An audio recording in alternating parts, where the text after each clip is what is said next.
Hijaway, bitawan mo ako. Binabalaan kita, darating na si Kuya Bie. Zanbie, siya lang ang nasa isip mo. Ah. Kuya Bie, tulungan mo ako.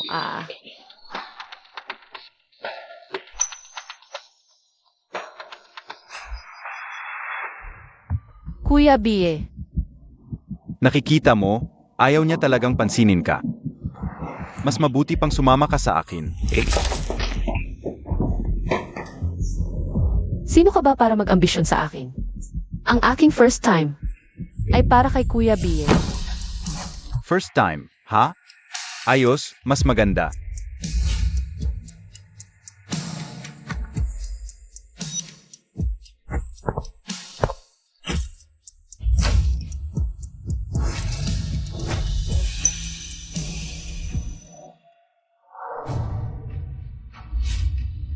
Kuya Bie, nakapatay ako.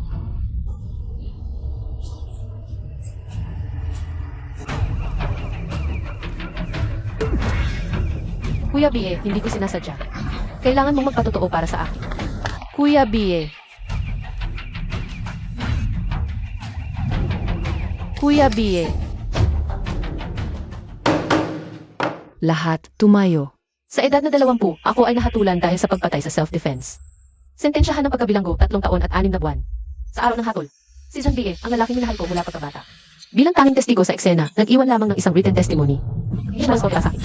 Adjourned. Anak ko. Para sa babaeng ito, isang buhay ang nawala.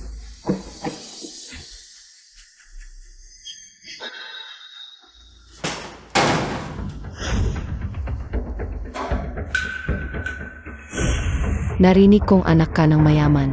Itangina, kinamumuhian ko ang mayayaman.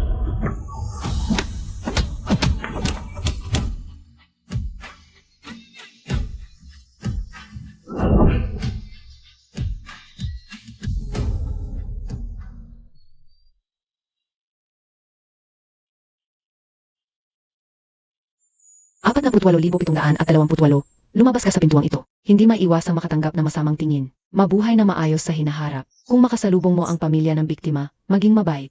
Huwag ka nang makipagtalo sa iba. Nakuha ko na, Warden. Hindi natin sinasabi ang paalam sa ganitong lugar. Sige na.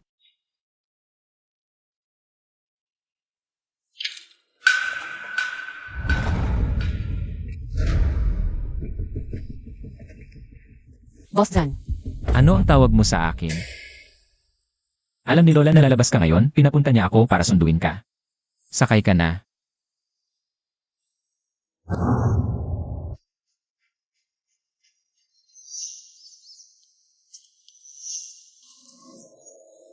Anong ginawang? Harang. Gusto mo bang imbitahan pa kita na sumakay? Sabi ni Lola, mga tulad naming mayamang dalaga. Hindi kailangang magbukas ng pinto. Ikaw, buksan mo.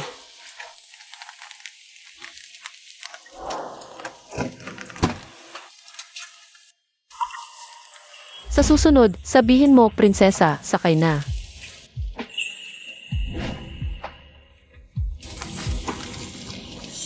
Hihi.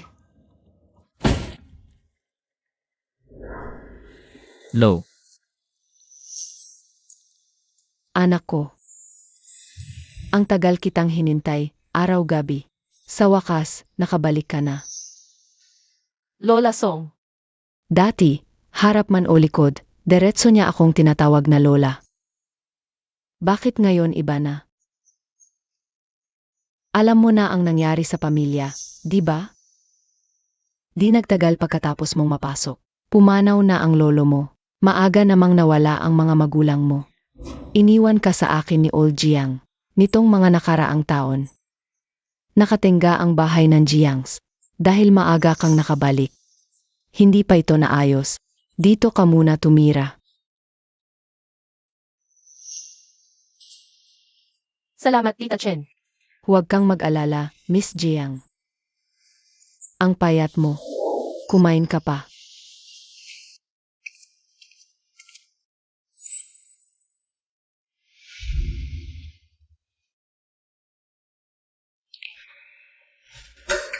Anong ginagawa mo? Hindi ka ba nakakakain ng gusto sa kulungan? Kailangan mo pang kumuha ng pagkain mula sa mesa.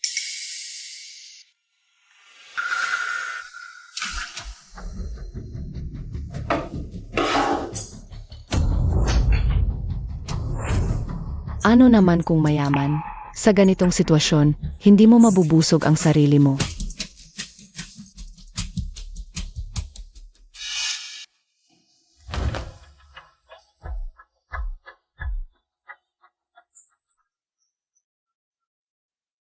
Pasensya na, magbabago ako. Anak, anong nangyari sa kamay mo? Bakit namamaga ng ganito? Sakay ka na. Sabihin mo sa lola, may nananakit ba sa'yo doon? Wala po. Mabait naman sa akin ang warden at mga kasama ko. Ako lang ang nagkamali. Tapos na po ako, Lola Song. Uuna na po ako sa kwarto. Sige, mauna ka na.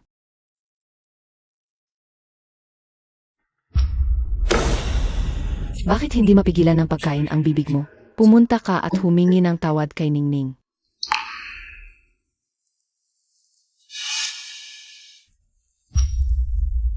Masakit pa ba?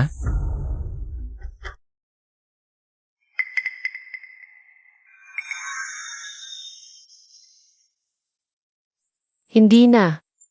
Basta wag lang galawin, hindi masakit. Nasanay ang kamay mo, bakit hindi mo sinabi sa kotse? Sinadya kong makita ni Lola para maawa siya sa'yo.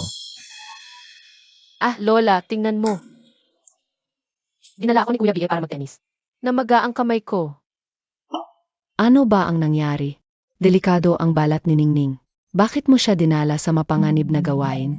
Lola, hindi ko siya dinala. Sige, Lola, wag mo siyang sisihin. Ako ang nagpumilit pumunta. Ikaw, ipinagkatanggol mo pa siya. Eh kung mahal ko siya, Ikaw talaga. pasensya na, hindi na maulit. Itigil mo ang pagpapanggap. Mabait si Lola. Ayaw niya ng ganyan. Hindi ako nadadala dyan. Alam ko, Mag-ayos ka, pupunta tayo sa puntod ni Lolo.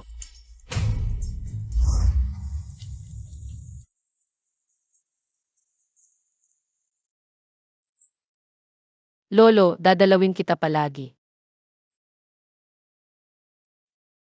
Ginoong San, salamat sa pagpunta. Sa susunod, marunong na akong maghanap ng daan. Jiangning, nakalabas ka na. Nakahiga ang anak ko sa loob, nakatayo ka ng maayos ito. Lumapit ka. Lumuhod at magmano sa anak ko. Tigilan mo. Zanbi, akala mo ba dahil mayaman ka sa Nanxiao, makakapagtanggol ka sa kanya? Mula noon, walang pumatay ang karapat-dapat tumayo sa harap ng patay. Tignan natin kung ano ang ginawa ng anak ninyo. Ano man ang ginawa ng anak ko, nilandi siya ng babaeng ito. Lahat sa Nanxiao ay alam. Palalo si Jiangning mula pagkabata, sa murang edad, nakipagtalik sa iyo ng ngalanghiya.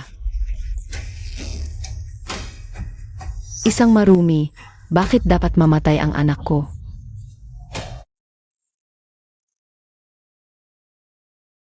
Kapag nakasalubong ang pamilya ng biktima, maging mahinahon, huwag na makipagtalo. CJ, Warden. Sa lugar na ito, walang paalam. Sige na. Ginoong San, igalang ang patay. Kung ito ang makakapagpaginhawa. Sa puso ni na tito at tita. Gagawin ko. Jiangning.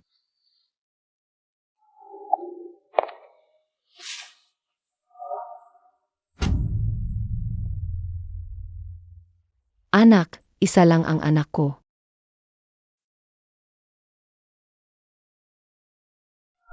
Grabe ang pang-aapi. Hindi dapat tahabag-habag ang isang manggagahasa. Inaapi ng pamilya ang pamilya Jiang. Wala bang magtatanggol kay Ningning? Tawagin si Ningning.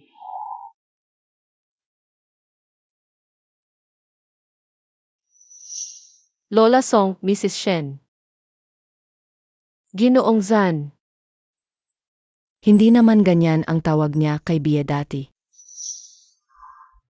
Bakit ang layo ng loob? Tulad ng dati, tawagin mo na lang akong tiya. Tia. Talagang nagpapanggap. Lola, may trabaho pa ako. Uuna na ako. Sige, alis ka na. Ningning, may charity banquet bukas. Lahat ng kilalang pamilya sa Nanshaw ay sasali. Samahan mo ako, Lola. Lola Song. Ako. Anak, tapos na ang lahat.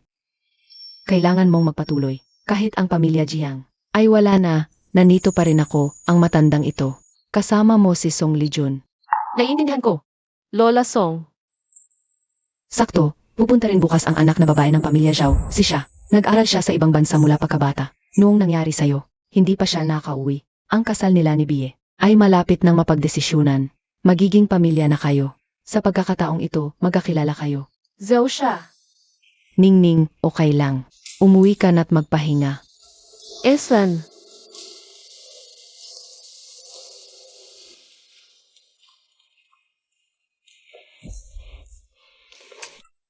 Bakit mo minamadaling sabihin sa kanya yan? Ang pagtingin niya kay Bie, hindi pa rin malinis. Dahil magkasama sila sa isang bubong, mas maagang malaman, mas maagang mawala ng pag-asa, para hindi na masaktan. Ahit nakulong na lang, hindi pa rin magugustuhan ni Bie. Kahit gusto niya, hindi niya maaaring pakasalan ang isang babaeng nakapatay na ng tao.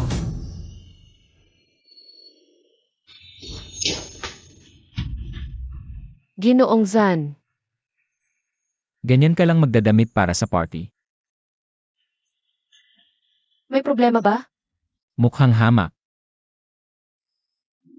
Palitan mo to. Baka isipin ng iba, hindi ka inaalagaan ng pamilya Zan. O ang negosyo ng pamilya Jiang ay hindi makabili. Ng damit na bagay sa'yo.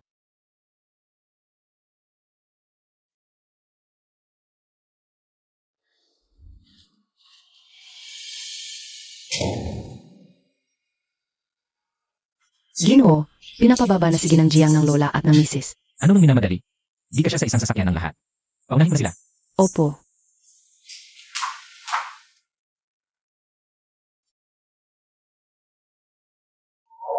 Kuya Bie. Bagay ba sakin ang Cheongsam na to?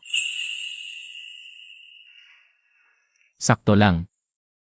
Ito pa ang unang pagkakataon na sinabi niyang maganda ako. Bibilhin ko ang napakaraming maliliit na kipao.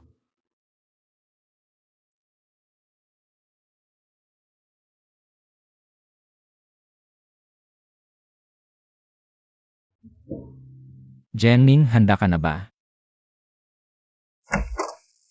Boss Zan, malaki ang ginawa ng kipao. Pwede ba akong huwag na lang magsuot nito? Ikaw na ang bahala.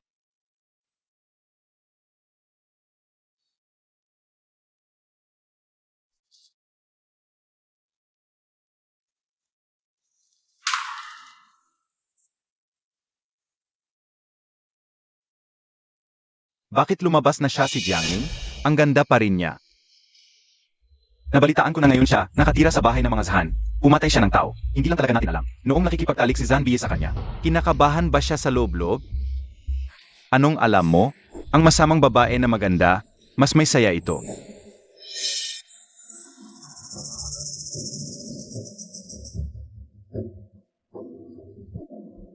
Ningning. Kung pagod ka, magpahinga ka na lang muna. Huwag mong pansinin ang mga sinasabi nila. Alam ni Lola. Maganda ka. Maganda rin si Bie. Lola, pupunta muna ako doon at upo. Sige, ka na.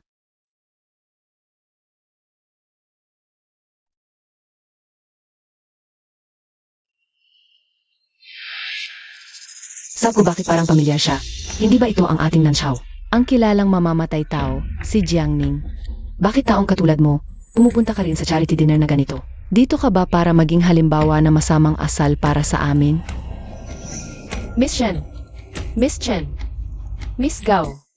Magandang gabi. Jiangning, ano itong pagpapanggap mo?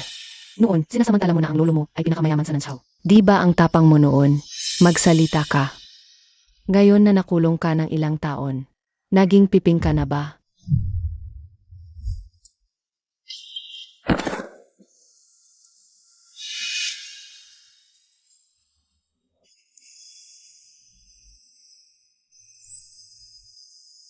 Anong ginagawa niyo dito? Miss Jiang, Kailangan mo ba ng tulong? Ayos lang. Kaya kong tumayo mag-isa.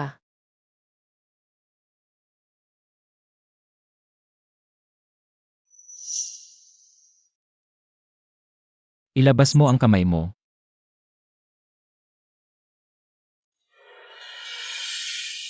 Gusto mo ka ba na ako ang gumawa nito? Hindi ko kontrolado ang lakas ng tama ko. Diyos ko. Ito. Kuya Yankee, at siya, hindi kami ang gumawa, siya itong. Sinadya niyang mahulog para paraan ako. Kuya, Ang asikaw, hindi mo ba alam? Madalas niyang gawin yan noon. Ikaw ang kumuha ng custom-made cheongsam ko. Ang mas mataas ang bid ang mananalo. May problema ba yon? Sige, suntukan na lang. Binabalaan kita. Kapag pumalo ka, wala ka ng alawan sa buong taon.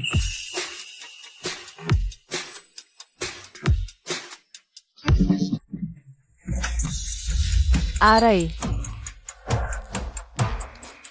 Tita Bie, kuya. Hindi ko alam kung anong mali ang nagawa ni Ningning. Nagalit na naman si Ime Shen.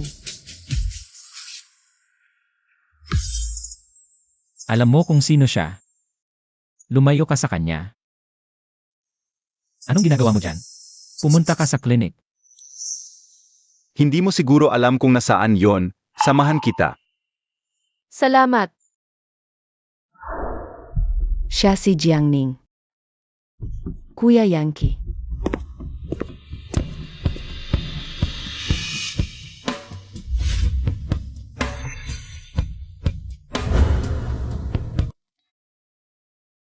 Darating ang doktor, magpahinga ka muna.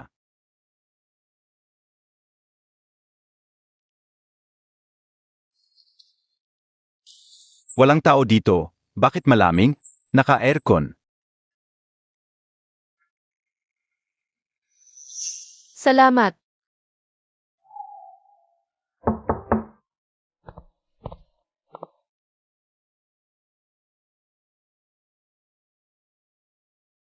Hindi malalim ang sugat. Linisin lang yan. Salamat sa serbisyo. Seg. Bigay mo sa akin.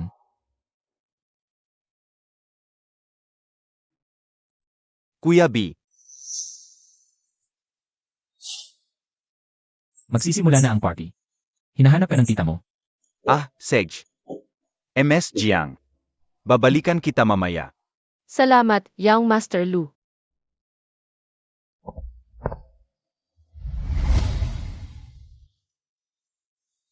Young Master Lu. Talagang anak ng dating pinakamayaman.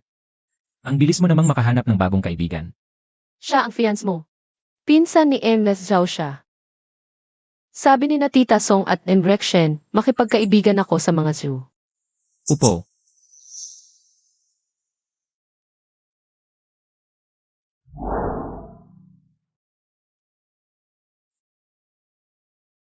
Alisin mo yan.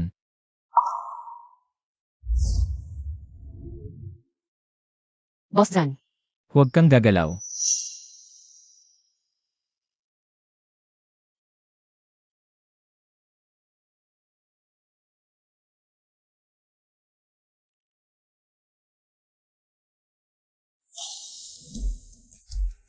Tatlong taon kang nakakulong, hindi ka pa marunong mag-high heels. Masasanay din ako. Kulang ba ang pera ng lolo mo sa'yo? Bakit ka pumunta rito? Hindi mo ba alam kung gaano kasakit ang sinasabi nila? Pasensya na, Huwag kang mag-sorry sa akin. kasi kailangan ko pa ng buhay. Gusto ni Lolo na mamuhay ako ng maayos. Sinusuportahan ako ni Lola Song kaya hindi ako dapat magmukhang walang hiya. Bie, MS Jiang. Nag-aalala si Lola Song sa'yo, kaya pinapunta ako rito para tingnan ka. Okay lang siya. Magpapadala ako ng tao para ihatid siya pabalik. Akala ko ba ayaw ni Bie kay Jiangning? Pinunasan pa niya ng gamot ang sugat niya mismo. MS Jiang. Young Master Lu.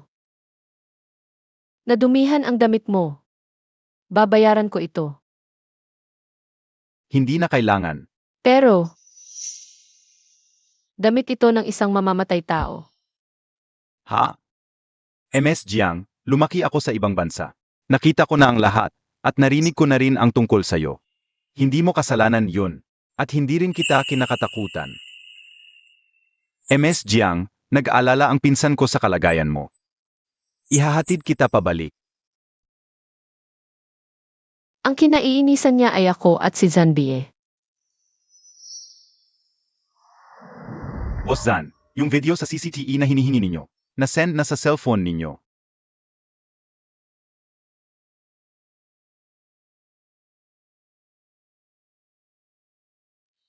Salamat sa tulong. Nandoon ang sasakyan ko. Sumama ka sa akin. Ate siya. Paano mo pinaalis yan, Kiji? Para ihatid si Jiangning. Napakawalang hiya niya. Paano kung sa sasakyan? Mang-akit siya. Ang kapal ng mukha niya. Kuya Bie. Bakit ang tagal ng business trip mo? Namimiss na kita. Aray! Baba ka, mabibigatan ako. Huwag, Are. Nakakadiri. Shen Chudong. Sino naman ang pinagchichismisan mo? At siya ang pinsan niyan, Kiji. Huwag na lang natin sabihin sa kanya to. Paano kung masira ang kasal nila ng pinsan ko? Wala na akong pagkakataon na lumapit kay Yan, Kiji. Pinsan, masyadong maalinsangan sa loob. Lumabas tayo para makahinga. Sana nga. Si Jiangning ang pinalaki ni Lola mula pagkabata.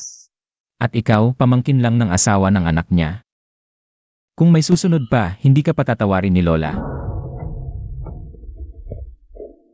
Hindi ba ito para kay Atsya? Bobo itong baboy, anong kinalaman ko dito?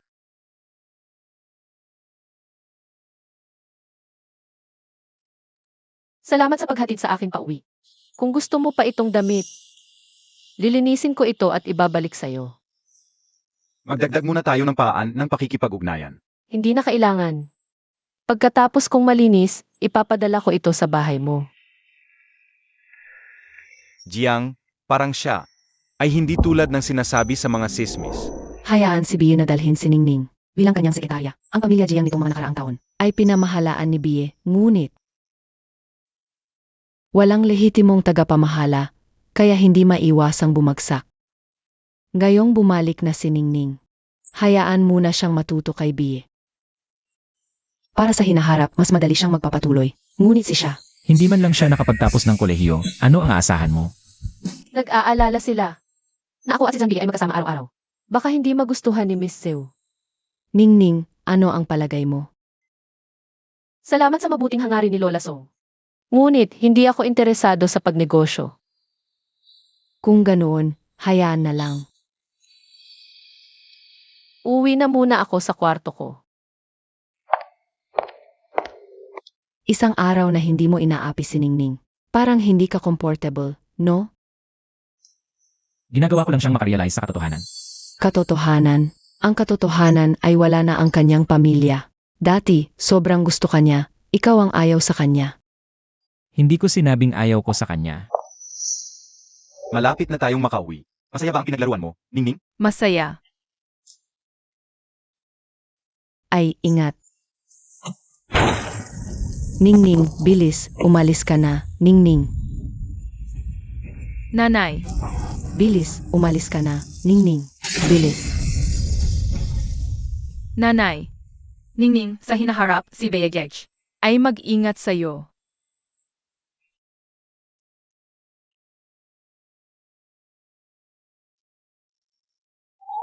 Dahil hindi niya sinabing ayaw niya sa akin.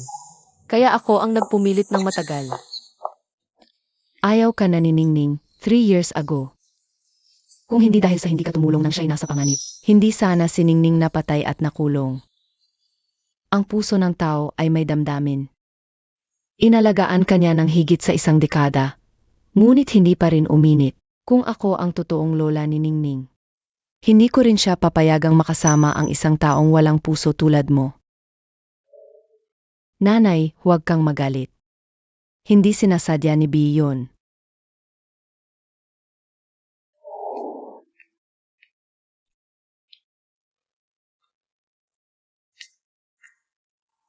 Tatay, nanay, kahit walang magtanggol sa akin. Magiging mabait pa rin si Ningning sa kapwa.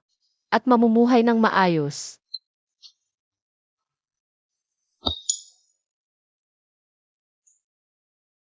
Hindi naman siya naninigarilyo dati.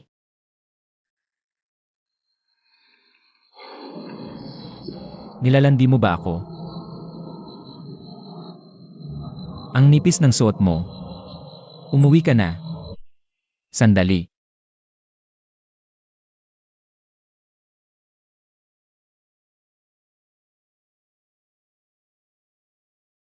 Snowflake pastry. Para sa'yo. Kuya Bie. Bilhan mo ako ng snowflake pastry. Yung binibili mo ang pinakamasasarap. Sa buong mundo. Sige na, bilhan mo ako ng snowflake pastry. May nagsabi na ba sa'yong ang ingay-ingay mo? Sige na, bilhan mo ako ng snowflake pastry. Tara na, sige na. Kainin mo.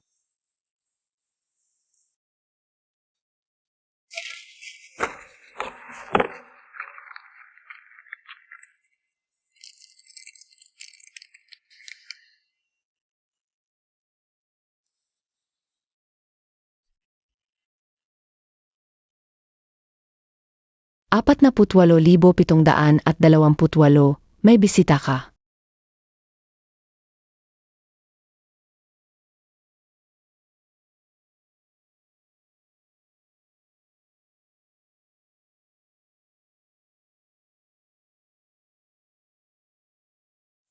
Sabi ng warden, ayaw mong kumain at uminom.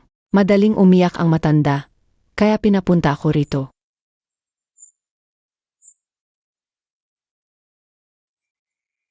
Snowflake pastry. Binili mismo ni GB para sa'yo.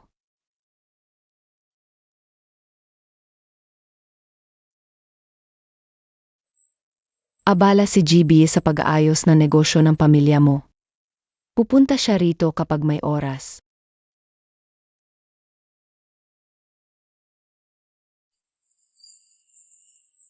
Ibalik mo iyan. 1 taon, 2 taon, 3 taon. Hindi siya dumalaw kahit minsan. Unti-unting naunawaan ko na nagsisinungaling lang si Aling Chen sa akin. Salamat. Hindi na ako mahilig sa matatamis ngayon. Jiangning. Hindi nagsusuot ng Cheongsam.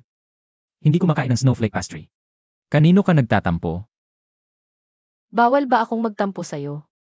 Dahil ba minsan kitang minahal? Bawal ba akong magtampo sa'yo?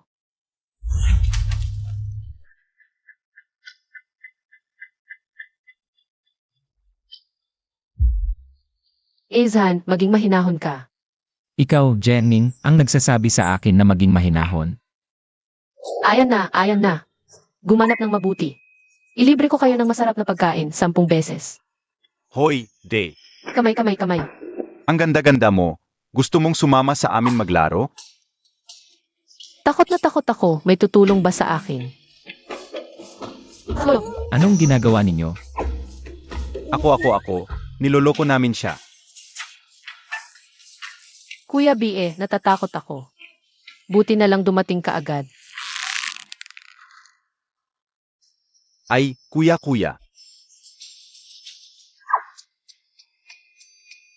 Ito yung mga taong nilalait mo simula pagkabata. May lakas ba silang mang-api sa'yo? Jiangning. Napaka-immature mo talaga. Ako.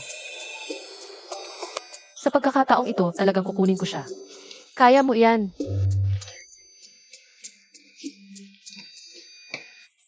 Miss Jiang. Ngayong gabi, samahan kita. Ang hilo ng ulo ko. Ang bango. Kuya Bie. Ang hilo-hilo ko. Kuya Bie. Ang init ng pakiramdam ko. Pwede mo ba akong tulungan?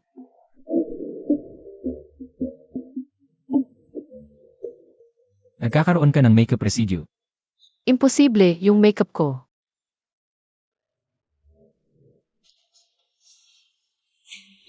Hilo pa rin ako.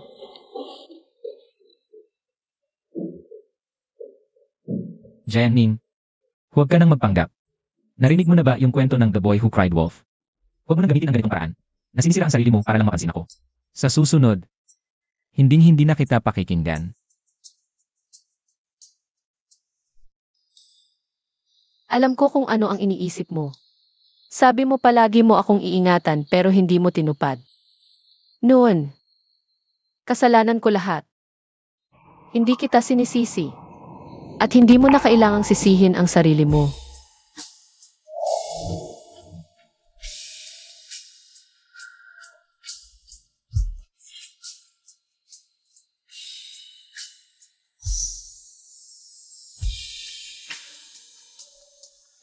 Dito na tayo magtapos, Zanbie. Sabi mo, ito'y nakita sa ilalim ng bahay niyang master at ni Miss Jiang. Noong una si Ningning. Gustong-gusto niya ang snowflake crackers. Pero hindi siya lumalabas ng bahay Ang address sa Pakaging, malapit sa opisina. Siguro binili niyang master, bakit itinapon? Baka hindi sinasadyang nahulog. Itabi mo na lang, CJ.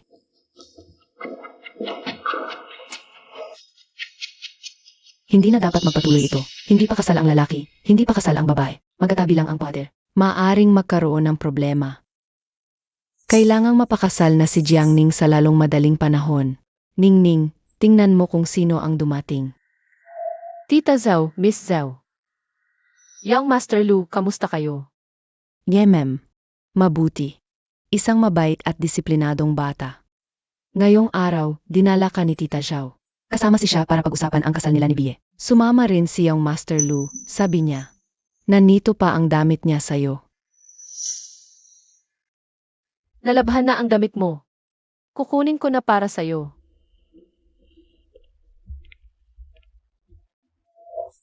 Lola Song, Tita Shen. Sandali lang po muna ako. Mahiyain si Ningning, huwag mo siyang takutin. Gets ko.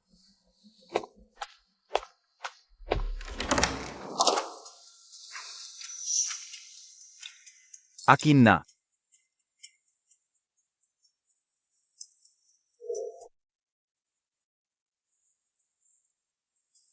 Miss Jiang, sa totoo lang, dinala ako ng tita ko ngayon. Magpakilala sa'yo.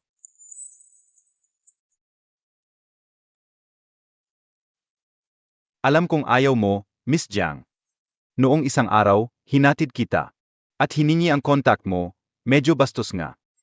Alam ko rin, na palaging, nag-aalala sa'yo ang pinsan ko. Pero huwag mong isipin yon, Miss Jiang. Hindi dahil sa hindi siya. Tiwala sa'yo o kay B, kundi. Dahil. Napakaganda mo. Kaya. Sa pag-ayos na ito. Masaya ako.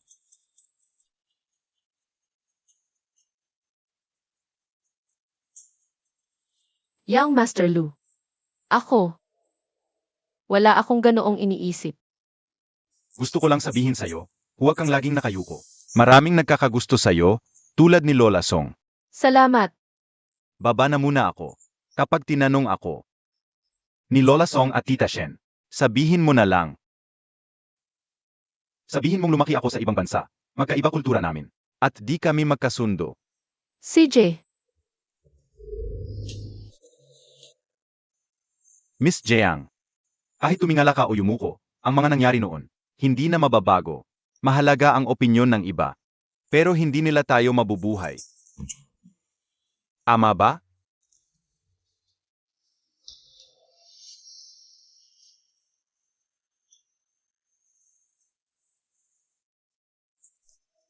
Kumusta? Nakuha mo ba ang kontak niya? Hindi pa nahihiya si MS Jiang. Ay naku, kung nahihiya siya, ikaw naman ang mag-first move. Galing pa sa abroad, di pa rin marunong manligaw. Ang tigas ng katawan.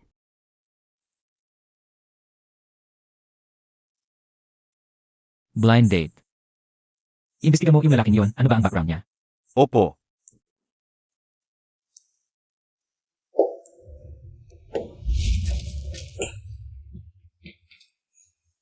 Ano ka ba? Hinahangad mo pa ang una kong pagkakataon. Para lang yon kay Bie.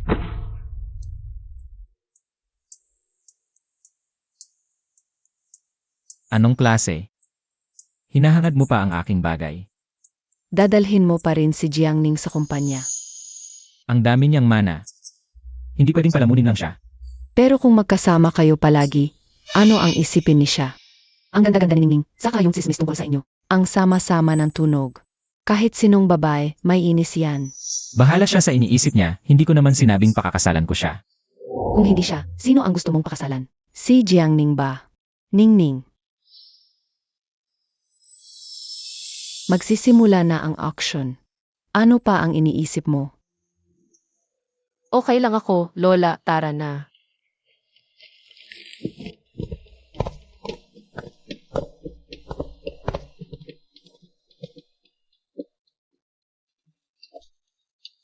Magising kang nga. Nakapatay na si Jiangning, isang mamamatay tao. Walang nakakaalam kung ano pa ang kaya niyang gawin. Kung magiging kayo, ako bilang ina mo. Hindi na ako makakatulog ng mahimbing habang buhay.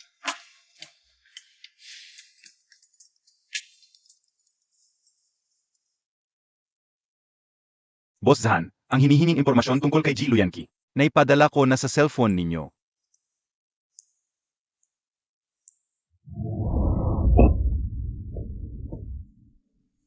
Ningning, ano ang iniisip mo? Wala lang. Sa auction ngayon, ang pinsan ni siya. Si Yanki ay pupunta rin. Inayos na ng lola mo.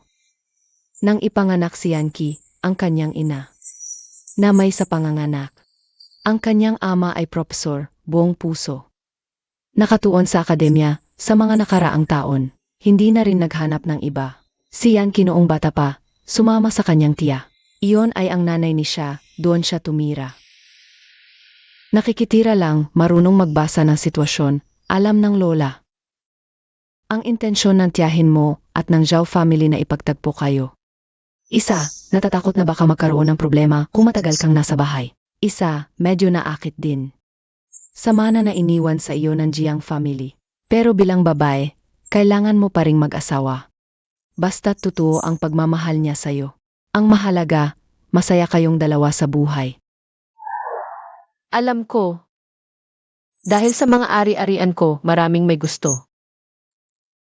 Kung wala ang lola, talagang delikado. Sayang, matanda na ako. Hindi ko alam kung hanggang kailan ko pa kayang protektahan ka. Noon, ako si Lolo Jiang. Gusto ka naming ipakasal kay Bie. Kaya hindi ka namin masyadong pinalaki. Nasayang ang panahon mo dahil kay Bie. Hindi.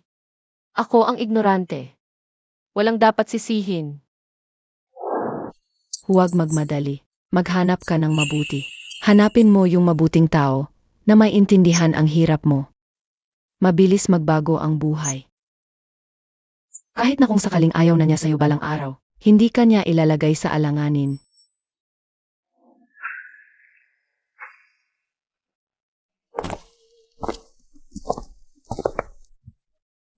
Binibining Jiang, Lola Song. Bakit nandito si Jiangning? Ang daming pera na iniwan sa kanya ng lolo niya. Hindi niya maubos-ubos. Kung may magandang item, sino ang makikipag-agawan sa kanya? Huwag mong kalimutan, nakapatay na siya ng tao. Kung ano ang gusto ng isang murderer, kahit kaano pa kayaman, hindi kami makikipag-agawan. Ano ba yan ang organizer? Sa ganitong klaseng lugar, pinapapasok pa ang isang murderer. Nakakakilabot. Paano kung magwala siya? At saksakin ako. Tama. Lola, Umupo ka. Tahimik, magsisimula na ang auction.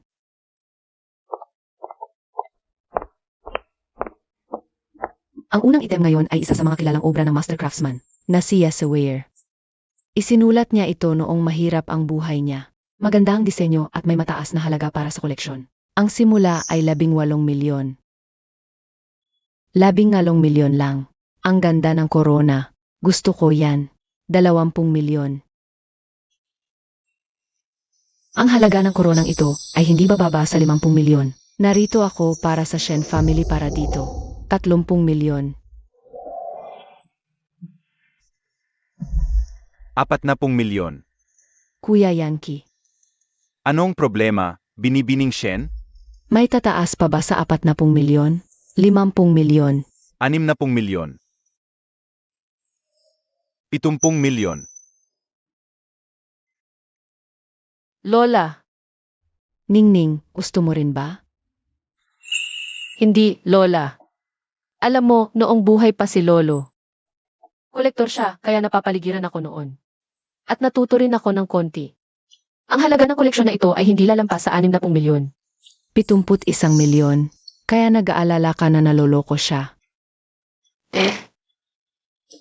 Bakit hindi mo siya sabihan mismo? Ang ningning ko, dati hindi ganyan. 80 milyon.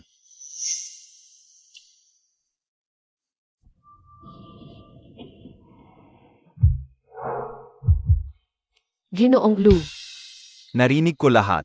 Ayos lang. Basta may puso. 80 milyon, isa. 80 milyon, dalawa. 80 milyon, tatlo. binabati kita. Ang unang item ngayon ay napunta sa iyo. Sa halagang 80 milyon. Bahala na. Kapag nakasal na ako kay Kuya Yankee. Sa akin pa rin ang koronang ito.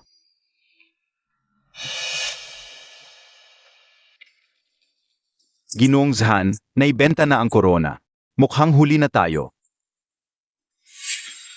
Nagmamadali.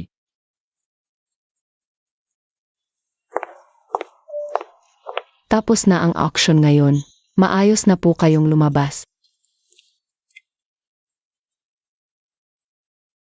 Tara, Sage, Binibining Jiang, sandali lang. hintayin kita sa labas. Lola, CJ.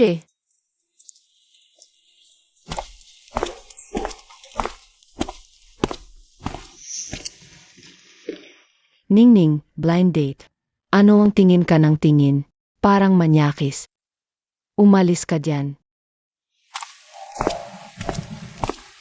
Serves you right.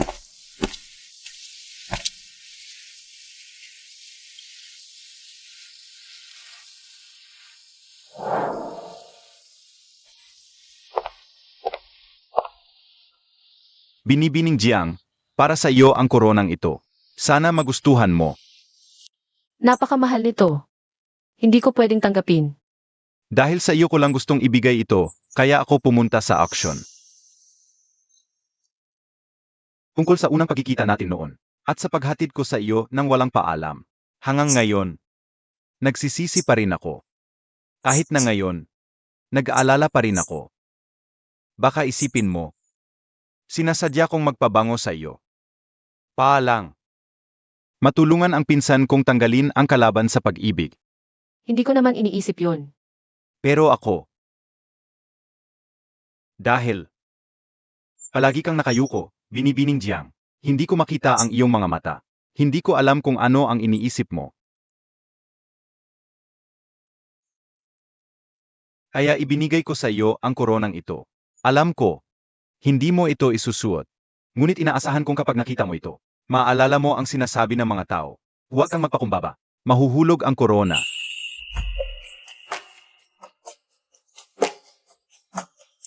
Salamat. Gusto ko ang regalong ito. Kaya, MS Jiang, maaari ka bang magbigay din sa akin ng regalo? Ano? Ningning, sa hinaharap, maaari ba kitang tawaging Ningning? CJ.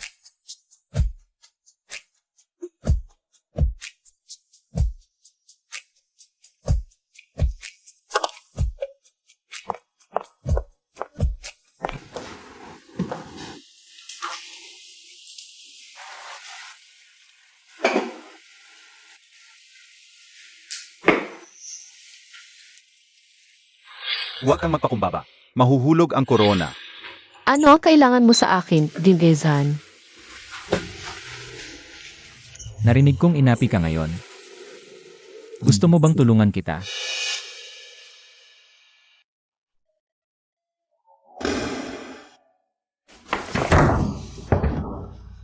Zanbie, ito ang aking kwarto. Ito ang unang pagkakataon na tinawag mo ako sa pangalan mula nang makalaya ka. Bakit? May gusto ka sa lalaking yon? Wala itong kinalaman sa iyo.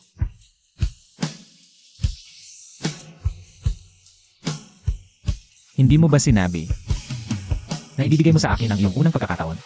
Kukunin ko ito.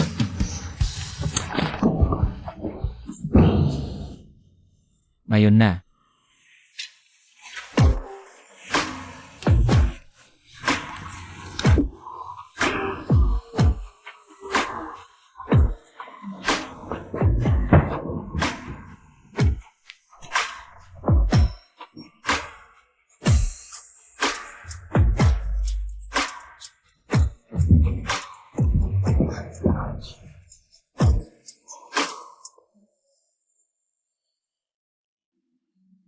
Kagatin mo ako.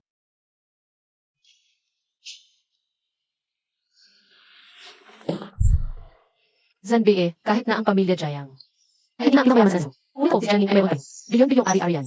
Kahit sino. Ay hindi maaaring humiya sa akin ng ganito. At saka, Noon, ako ay bata at walang alam, bulag sa katotohanan. kaya't patuloy kitang inistorbo. Mula ngayon, hindi na ito maulit.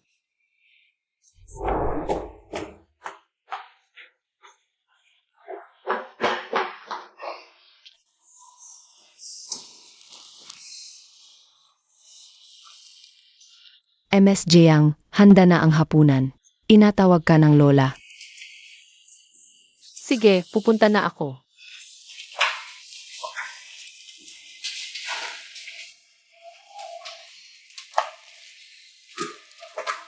Ano ang kinakatakutan niya?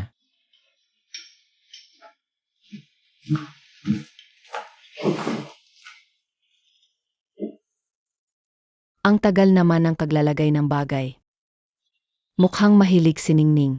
Ingatan mo ang regalong natanggap mo ngayon. Salamat po, Tita Shen.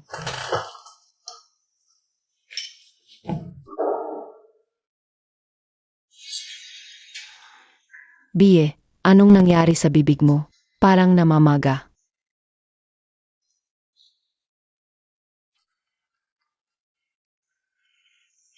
Ganon din si Ningning. May kinain ba kayong mali? Bakit ang tarantado mo rin? Mukhang maganda ang tubo ng mga igos sa hardin. Kaya pumitas ako ng ilan. Pareho ka pa rin ng bata, pasaway. Tulad pa rin ng dati, mahilig magsinungaling ng konti. Anong ginawa ni Ningning sa'yo? Tumigil ka na. Tingnan mo ang anak mong pinalaki mo. Kapag nagsalita, parang may lason ang bibig. Kasama ko siya. Sa hapagkainan, natatakot akong malason. Hindi ko alam kanino namana. Hindi naman kami ganyan ng tatay niya. Kanino pa ba? Kain na. Ningning, gusto mo bang bumalik sa Jayang Family Villa? Sabihin mo sa lola, may problema ba? Wala. Naiisip ko lang. Dapat nang umuwi, Lola Song. Kahit apo ka sa tunay paglaki, kailangan mo ring maging independent. Si Bie, malaki na, nakatira pa rin dito. Binubuli ka ba ni Bie? Hindi. Ang babae, dapat alagaan. Kung binubuli ka niya, sabihin mo sa lola. Ilang araw na lang, birthday ko na. Samahan mo pa ako ng ilang araw, hanggang sa panahong iyon. Maayos na ang bahay ng mga Jiang. Gusto mong umalis?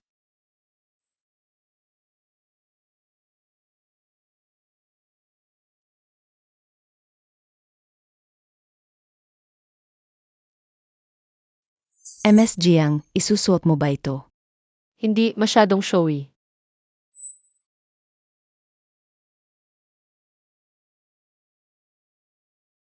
Ito na lang, hindi showy at bagay sa'yo MS Jiang.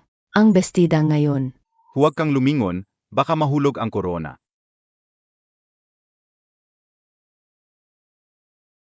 CJ.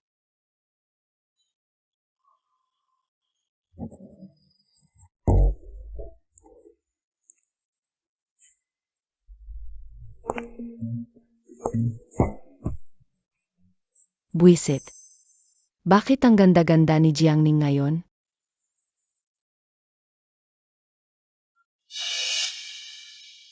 Bie, sabi ni tita, pagod ka sa trabaho, huwag ka nang uminom.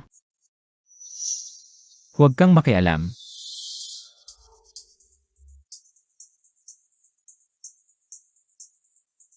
Ito ang babaeng nakita kong lumaki. Parang anghel na bumaba sa lupa. Maligayang kaarawan, Lola. Mabuti, dapat ganyan. Ang sarap pakinggan ng lola mo. Ito ang pinakamagandang regalo sa kaarawan na natanggap ko ngayong araw. Umupo ka na. Ang ganda naman talaga. Ningning, masarap ang foie gras na ito. Tikman mo. Hindi siya kumakain ng foie gras. Paano niya naalala yan? Kainin mo habang mainit, baka hindi na masarap ang lasa mamaya.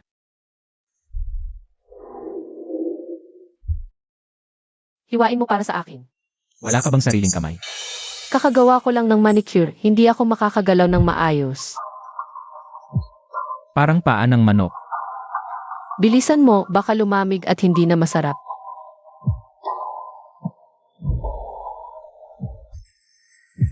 Noong nagda-diet ako, hindi ako makakain ng foie gras. Iba na ngayon. Sige, sa'yo na lang lahat ito.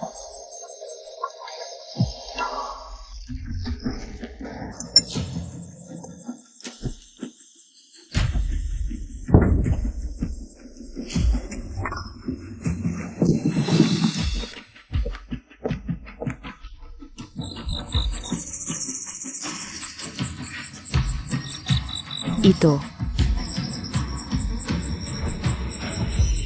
Sige na nga. Anong silbi ng magandang mukha? Gusto kong ipaalala sa lahat. Ikaw, Jiangning, ay isang nakakulong na mamamatay tao. 48,728, lumabas sa kanan. Narito po. Reflex, yan no? Ganyan sa loob ng bilangguan. Kapag mabagal ang reaksyon mo, mapapagalitan ka. Kung ako siya, gusto kong magtago sa butas ng karayom. Balita ko, magulo raw doon sa loob. Maganda siya, baka kaya. Tama na. Hanapin mo. Ang taong yun para sa akin. Opo. Huwag mong kalimutan, nakapatay na siya ng tao. Ang bagay na gusto ng mamamatay tao, kahit gaano kakayaman, hindi namin ito kayang agawin. Ningning. Lola, birthday party mo ngayon, ayaw ko sana ng ganito.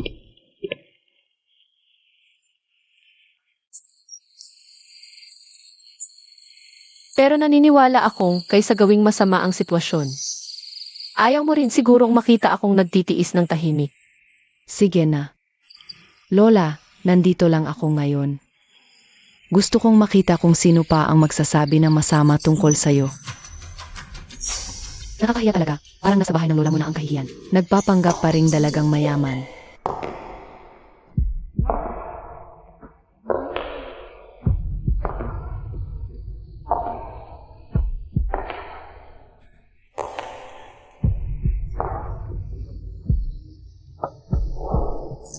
Anong ginagawa mo? Shen Shutong, masyado na bang matagal kitang pinagbibigyan? Kaya nakalimutan mo na kung anong klaseng tao ako dati. Magbigay ka ng ebidensya sa sinasabi mo. Kailangan bang may ebidensya para sa kanta? Jiangning. Pinalayas.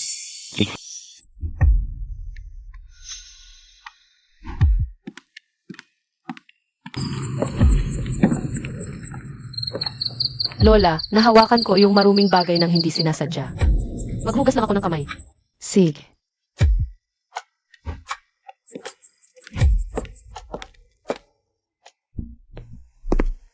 B.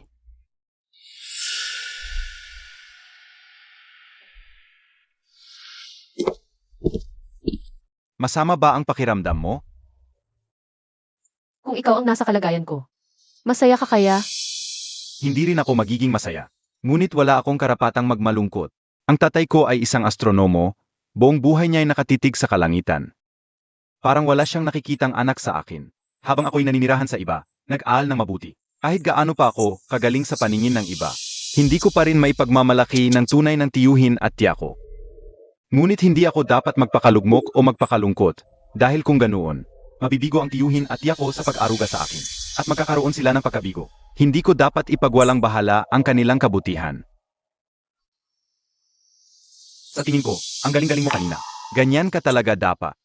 Dahil kinuha ng tadhana ang pamilya mo, at wala ka nang iniintindi, maging masigla ka na lang, at maging isang kumikinang na bituin. Bituin.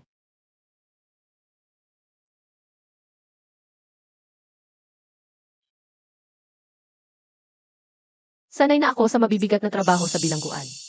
Hindi pa nahuhulog ang mga kalyo sa kamay ko. Ayokong marinig ang mga sinasabi mo. Ayoko sana ng ganito. Ngunit napagtanto ko, kahit anong sabihin ko ngayon, hindi ito katumbas ng isang yaka. Salamat.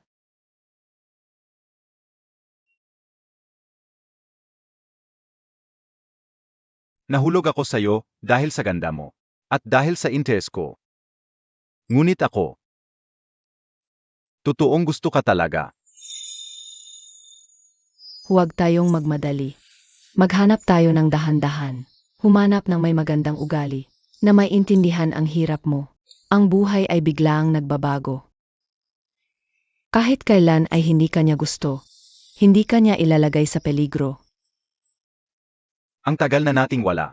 Mag-alala na si Lola Song, bumalik na tayo. Naalala pa niya na gusto ko ang mga alitaptap.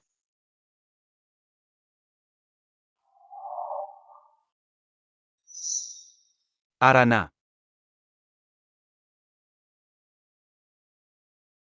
Lola Song, Oy, nandito ka na pala. Mukhang napasaya ka niyan, Kiha. Sige, opo ka na.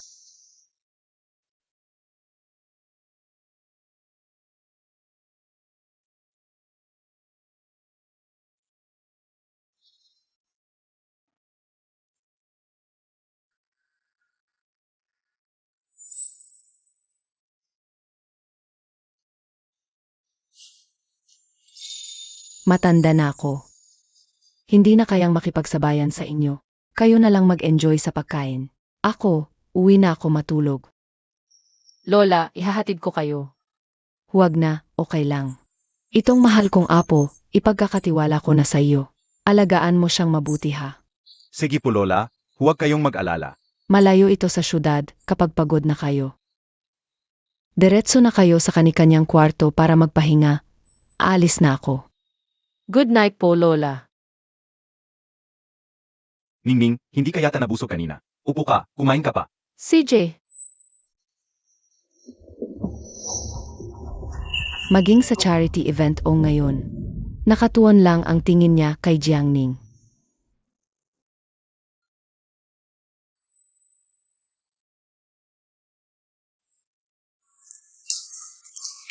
Ano ba nangyari sa iyo? Sinabihan kita na samantalahin itong pagkakataon sa harap ni Lola Song at ni Zanbie para magpakita ng galing, pero wala kang imik buong gabing iyon. Ang bida ngayon ay si Lola Song at si Jiangning. Kung masyado ako magsasalita, may inis lang sila sa akin. Tungkol sa kasal ninyo ni Boss Zan, wala namang tutol si Madam Shen. Pero, kung hindi papayag si Lola Song, at hindi rin papayag si Zanbie, hindi maganda na patagalin lang ito ng ganito. Bakit hindi na lang natin gawin ang lahat, at patulugin muna siya? Ma, ano akala mo kay Zanbie? Sayaman at ganda ni Jiangning noon. Kahit anong pilit niya, hindi siya pinansin. Kahit matulog ako kasama si Zanbie. Sa tingin mo, aminin niya yon? Ano ang gagawin natin? Ang pinakamalaking problema ngayon ay si Jiangning, yung tangang si Shen Chutong. Puro pakitang gilas lang ang alam, hindi bagay maging asawa, ng magiging tagapamahala ng aming Zhao family, kahit hindi ako makapag-asawa kay Zanbie. Sa yaman ni Jiangning, sapat na para punan ang butas ng aming pamilya.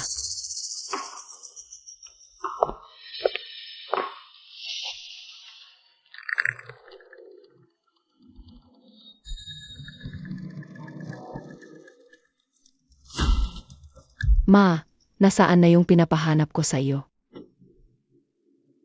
Ito. Para sana kay Zanbie ito. Jiangning, itong mabait kong pinsan. Ngayon, sa'yo na ito. Ningning, masarap din ito. Kain ka pa. lahat sila umalis na, tayo na lang ang kumakain. Ang tao, 3 bises kumakain sa isang araw, kung ang pagkain mismo. Kung hindi ka man lang makatamasa ng mabuti, talagang nakakalungkot iyon. Kayong dalawa, hanggang ngayon ay kumakain pa rin. Hindi ba kayo nahihiya sa iba? Tita Zhao, Miss Zhao. Miss Jiang, masyado kang nagpapakumbaba. Gawin mo lang akong parang si Yanki. Tawagin mo na lang akong Ed. Ningning, ang basong ito, inaalay ko sa iyo. Ang pamangkin kong ito, medyo pabigla-bigla. Kung may nasaktan man siya sa iyo, sana'y patawarin mo siya. Sigurado nakakabuting tao ni Tita Zhu, kaya nila talagang maayos iyang nasa Lu. Dapat ay mabuti rin siyang tao, di ba? Iinom ako para sa iyo.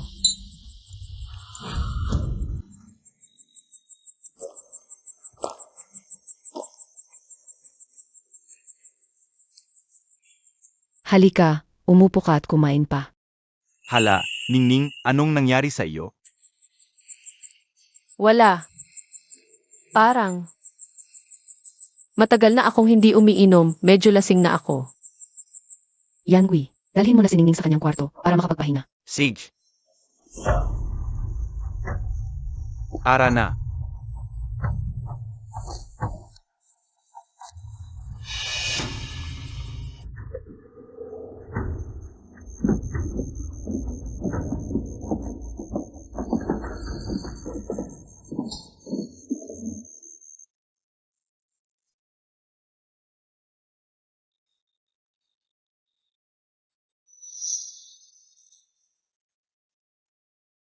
O kaya, sabihin na lang natin kay Yanki. Ma, lumaki si Yanki sa ibang bansa. Hindi pa nakakakain ng baboy. Pero hindi pa ba nakakita ng tumatakbong baboy? At saka, si Jiangning. Hindi na rin naman birhen. Mag-isa ang lalaki at babae. Tuyong kahoy at apoy. Kung hindi pa mangyari yon. Baka may problema talaga si Yanki. Ningning, nasa kwarto mo na, susuportahan kita papasok. Esan, Beach. Wala ka nang kailangan gawin dito. Ipagkatiwala mo siya sa akin. Lasing si Ningning. Isasama ko siya sa loob at lalabas agad. Kung hindi ka kampante, pwede kang magbantay sa labas ng pinto. Tinuturuan mo ba ako? Anong relasyon mo sa kanya para mag-alala ako? ang kulit ninyong dalawa. Gusto ko nang matulog. Buksan mo.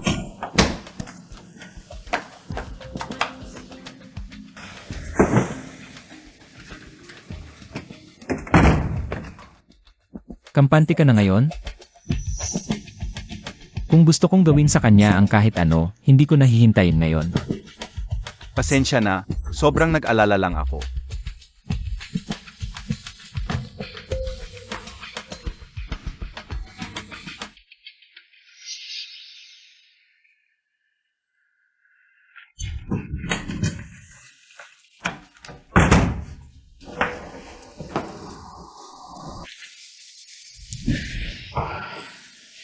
Ang init.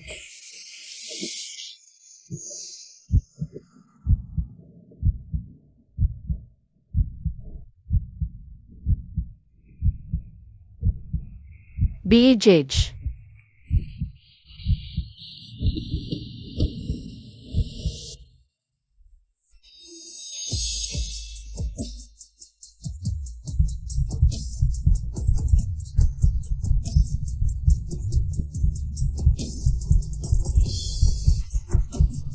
Jiangning. Ano nang tawag mo sa akin? BJJ. Tawagin mo ulit.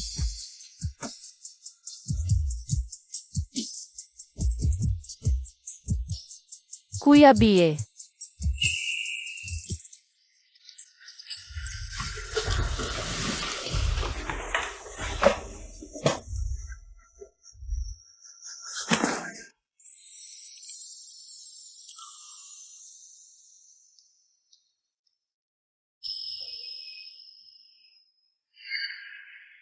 Kuya Bie.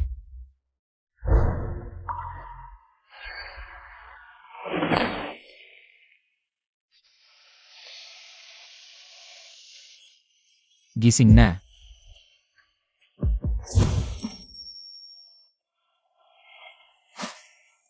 Kagabi pa, Kuya Bie ang tawag ng tawag sa'yo. Ngayon, hindi na ako kilala. Bakla.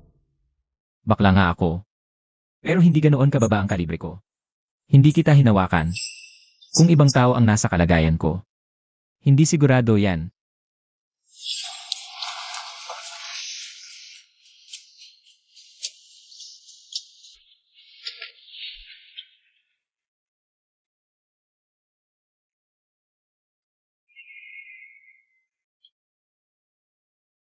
Kuya Bie, Matulog ka na. Sasamahan kita. Walang mananakit sa'yo.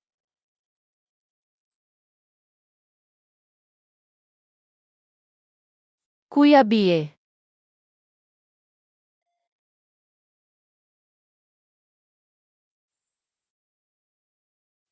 Miss na rin kita.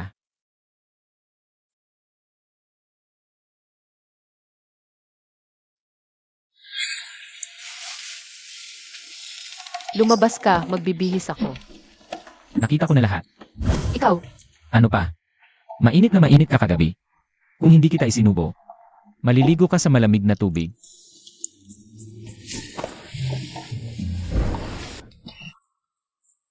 Pinagbihisan ba kita?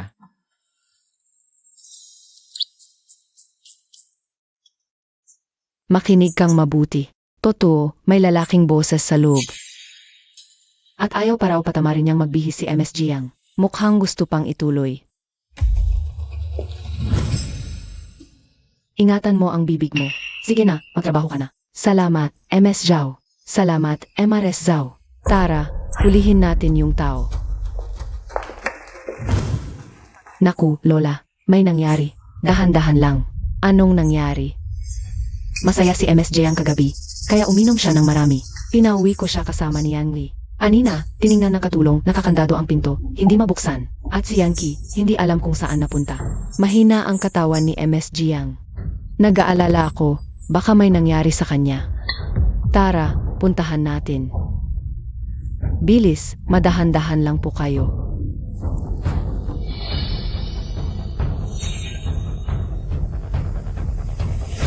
ano ba talaga ang gusto mo? Lalaki ako, babae ka. Magkayakap tayong natulog buong gabi. Ano sa tingin mo ang gusto ko? Kung gusto mo talaga, matagal mo nang ginawa. Nadidismaya ka ba? Kagabi, hindi ka maayos ang pag-isip. Ayaw kong samantalahin ang kalagayan mo. Ngayon, gising ka na.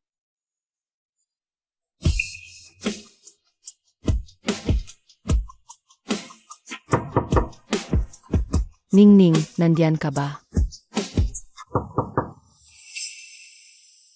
Dito ba yung kwarto? Ang kwarto ni Ningning, ako mismo ang nag-ayos nito.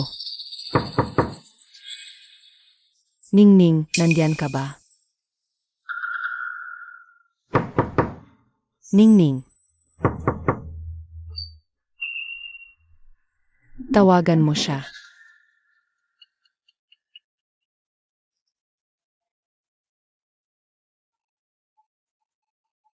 Nasa loob si Ningning.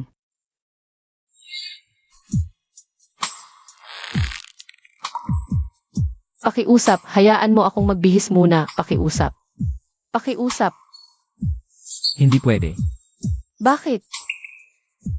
Dahil gusto kong malaman ng lahat. Ikaw ay akin.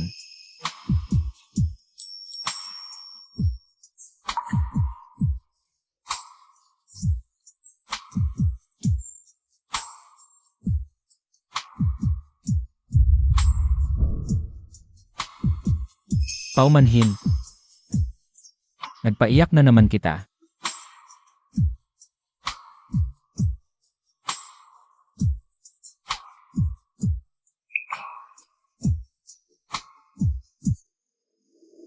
Hindi sumasagot si Ningning sa tawag. Simula nang makalaya siya sa bilangguan, hindi na siya natutulog ng mahaba. Talaga bang may sakit siya? Ano ang nangyari kay Ningning? Yangi, bakit ka nandito? Kagabi, lasing si Ningning. Inihatid ko lang siya sa kwarto, tapos umalis na ako. Ano talaga ang nangyari kay Ningning? Sipain mo ang pinto, nasa labas si Yanwi. Sino yung lalaki sa loob? Huwag. B.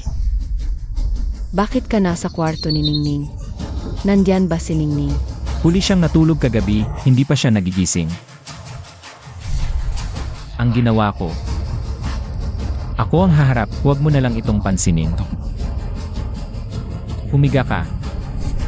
Hindi ko inakala na para pala akong naghanda para sa iba. Zanbi, ikaw, Yangi, wala na tayong kinalaman dito. Umalis na tayo. Kung ako ikaw, habang hindi pa siya nagigising. Dahan-dahan ka na lang umalis para hindi mahiya yung nasa loob. Lola,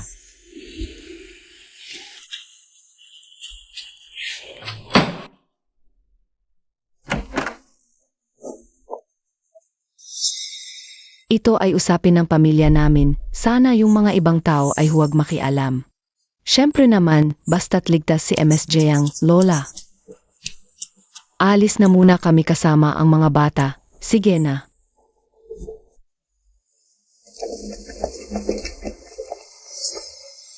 Yung lalaking yon, magbihis siya at pumunta rito para makausap ko. Lola. Pakiusap, ibigay mo sa akin si Ningning. Gago, si Jiangning ay hindi isang bagay. Hindi mo pwedeng basta-basta na lang siyang itapon o kunin. Si Ningning ang pinakamakikinig sa'yo.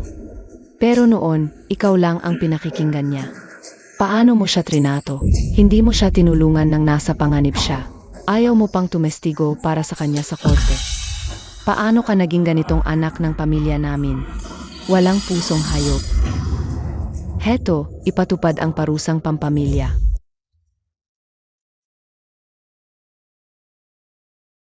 Nanay, mga bagay lang yan ng mga kabataan sa pag-ibig. Hindi kailangan ng parusang pampamilya. Tatanungin kita. Pinilit mo ba si Ningning? Hindi. Santukin siya. Tatanungin ulit kita. May ginawa ka ba o wala? Wala. Santukin siya.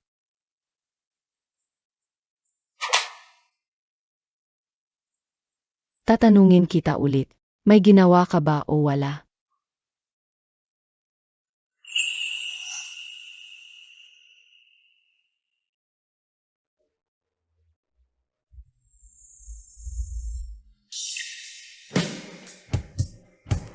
Meron. Malaking utang na loob ng pamilya Jiang sa pamilya namin. Napakalaking utang na loob. Matandang Jiang.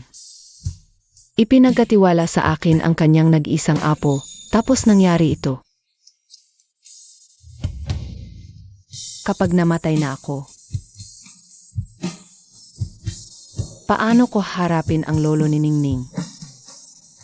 At ang kanyang mga magulang?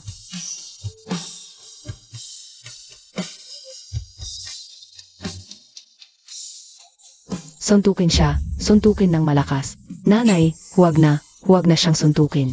Maaari siyang mamatay kung ganito ang pagsuntok.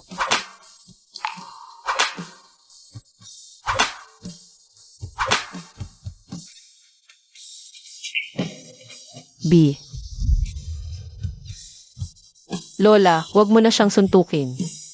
Pakakasalan ko siya. Gusto kong pakasalan siya.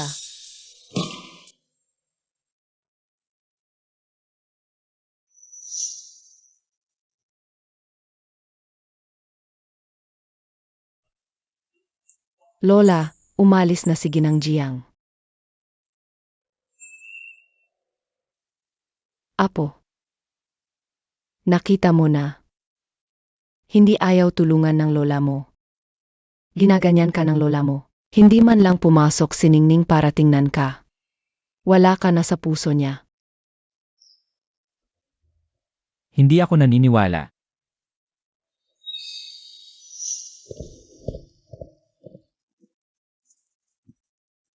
Binibini, ako na po.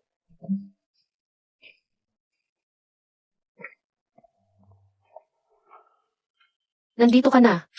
Bakit hindi ka nagsabi na lilipat ka? Kailangan mo ba ng tulong? Wala naman masyadong gamit. Noong dalaga pa ako. Kahit lumabas lang, isang truck ang dala kong gamit. Ngayon, nakapagbilangguan na ako, isang palanggana, isang sipilyo. Isang tuwalya at ganito na lang ang buhay. Ano ang pakay mo ngayon? Pagkatapos ng handaan para kay Lola Song. Okay ka lang ba? Huwag kang mag-alala, huwag kang kikilos, humiga ka lang. Bakit mo tinatanong yan? May nangyari ba? Parang hindi siya gising noon, wala siyang alam. Wala lang. Nandito ako pa itanong sa'yo. Gusto mo bang mag-aral pa? Mag-aral. Di ba sinabi ko na sa'yo noon? Ang tatay ko, astronomer siya, nasa abroad. Professor siya sa top university. Inanong ko na siya. Pwede kang tulungan mag-apply. Interesado ka ba?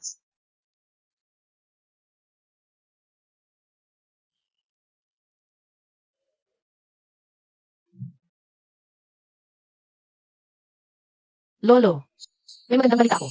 Sige, kuya. Top 1 ulit sa buong school. Top 1 siya, ikaw? Ako naman, di naman ako huli. Ay, ikaw talaga. Puro na lang siya, yung batang Zahan. Paano na ang aming pamilya Jiang sa hinaharap? Mahal ko siya eh. Hey, Pag kinasal na kami, siya ang magtatrabaho. Ako naman, maganda lang. Miss, nandito na si Biyong Master.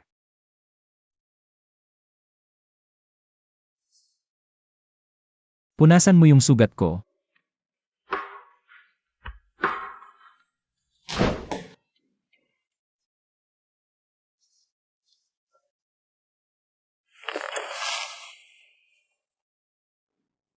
Magkakapeklat ba? Mahalaga ba sa iyo?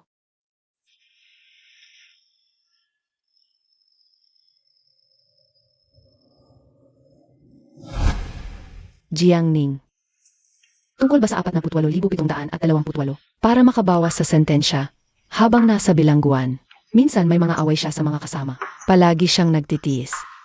Isang beses lang talaga malaki yung away dahil sa isang box ng snowflake pastry. Salamat, di na ako mahilig sa matamis ngayon. Ah, ganun pala. Yung mga sugat niya sa hita. Dahil din ba doon? Ano ang relasyon mo sa kanya? Bakit hindi mo siya tanungin? Ako ang nobyo niya. Mahilig siya sa ganda mula pagkabata.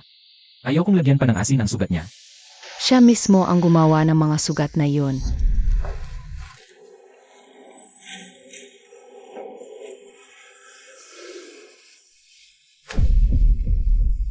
Haha.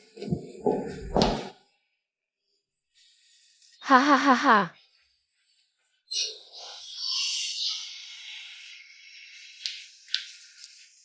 Apat na 48,728. Anong ginagawa mo? Tara na sa klinik.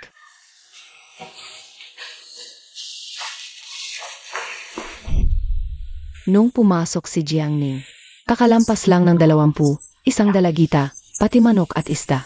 Baka hindi pa niya kayang patayin, lalo na ang isang buhay na tao na nahulog sa harap niya. Hindi pa siya matagal sa bilangguan, may malinaw siyang post-traumatic stress disorder. Ang pagsasaktan ang sarili ay isa sa mga sintomas. Pero, sa interbensyon ng mga kasamahan sa Crime Psychology Department, bago siya lumabas ng bilangguan, matagal na siyang hindi gumawa ng ganoon. Naiintindihan ko na, salamat sa hirap.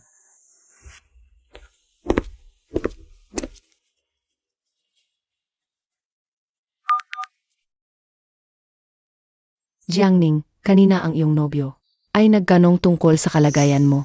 Okay ka lang ba ngayon? Nobyo. Ginoong Zahan, naghihintay si Miss Jiang sa opisina. Parang may napaka-importanteng bagay. Mag-aral ka sa ibang bansa. Hindi para mag-aksaya lang ang yaman na iniwan sa akin ni Lolo. Maging para sa personal na pagpapahalaga man o. Gamitin ang yamang ito para sa mga makabuluhang bagay sa lipunan. Sa kasalukuyan kong kakayahan, hindi ko magagawa. Narito ako ngayon upang kumatawan sa Jiang Clan at formal na ipasa sa iyo ang pamamahala ng negosyo. Nakapaghanda na ako ng kontrata, hindi malulugi ang Zhan Clan. Akala mo ba na ang pamamahala ko sa Jiang Clan sa loob ng maraming taon ay para lang kumita? Iyon ang bagay mo. Sana sa hinaharap, para sa pera ka na lang. Ningning, mali ako. Nasaan ang puso mo? Yung puso mong umiibig sa akin. Ibalik mo, okay? Sorpresa! Talagang anak ng pinakamayaman, ang galing mong maglaro. Umalis ka. Umalis na ba silang lahat? E di ulitin ko. Jiangning, ano ba ang ginagawa mo? Bakit ganyan ang suot mo? Nagbibigay ako ng regalo sa iyo. Sabi ng nanay ko, ang taong tunay na nagmamahal sa iyo ay regalo ng langit. Ang pinakamagandang regalo, ang pusong iyon, ay patay na. Zanbie, ikaw ang paborito ng langit. Ang ilaw sa tuktok ng bundok. Masyado na kitang inaasam-asam. Kung may pagkakataon, gusto ko ring makita ang tuktok.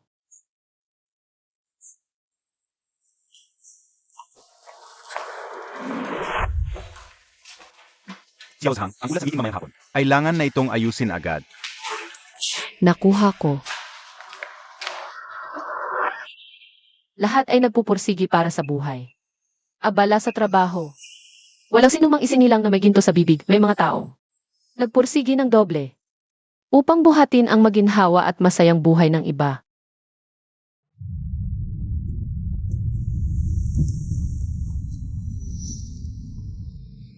Hanggang ngayon ka pa nagbabasa.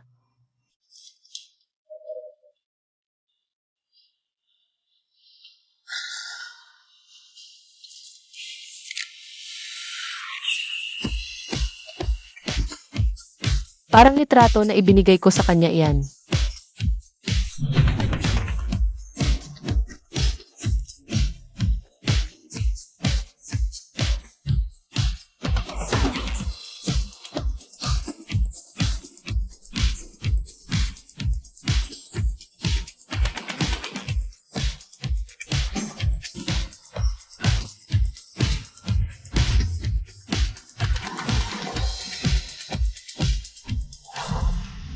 Boss Zan, Alamin niyo. Hinimok ni Luyan Qi siya na mag-aral sa ibang bansa. May iba pa bang layunin? opo, Ningning, talaga bang mag-aaral ka sa ibang bansa?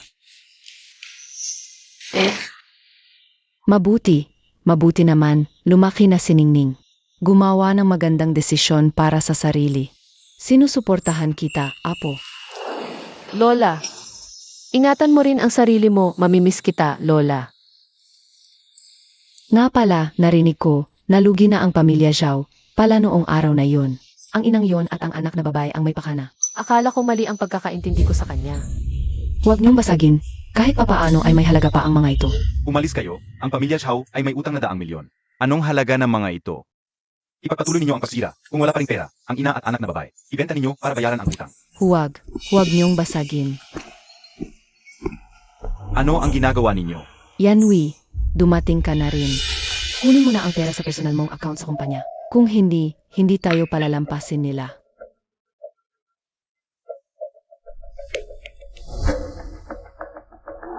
Iyan ang tama, ang natitirang pera. Babalikan ko pa kayo. Ara na.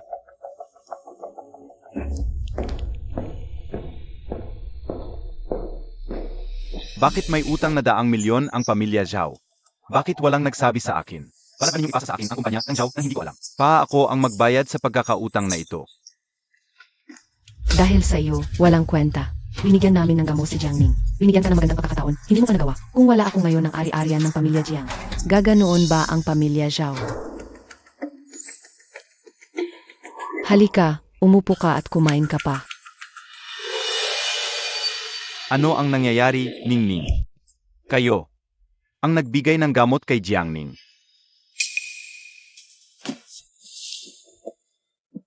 Ano ba ang tingin ninyo sa akin? Isang aso lang na pinapakain ng pamilya Zhao? At si Jiangning, ano naman ang tingin ninyo sa kanya? Isang naglalakad na tseke. Yanwi, hindi namin sinasadya na itago sa iyo. Pero, kung sasabihin sa iyo, baka ayaw mo gawin.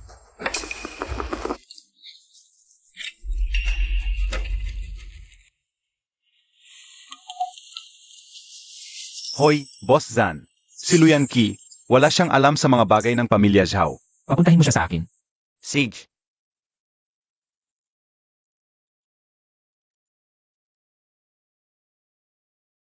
Ang post-traumatic stress disorder, para lubusang gumaling, kailangan ng mahabang panahon, sa posibleng paraan. Iwasan ang mga pangyayari at sitwasyong nagpapaalala sa trauma. Halimbawa, sa pamamagitan ng pag-aaral, pagtatrabaho, o pagbabago ng buong kapaligiran ng buhay. Iwasan ang muling pagdanas ng trauma. Halimbawa, ang pag-aaral sa ibang bansa ay isang napakagandang pagpipilian. Naiintindihan ko, Doc. Boss Zhan, dumating na si Jilu. Pasok.